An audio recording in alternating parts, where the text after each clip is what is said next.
And we want to take you live now to Kyiv.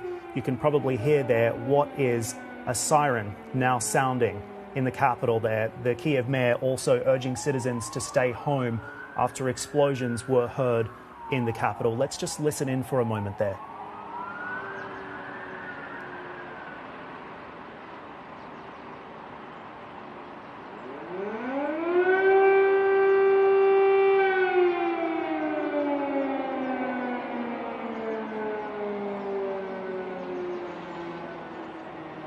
Grounds in Kyiv. Of course, we are following this breaking news for you and will continue to bring you analysis and market reaction.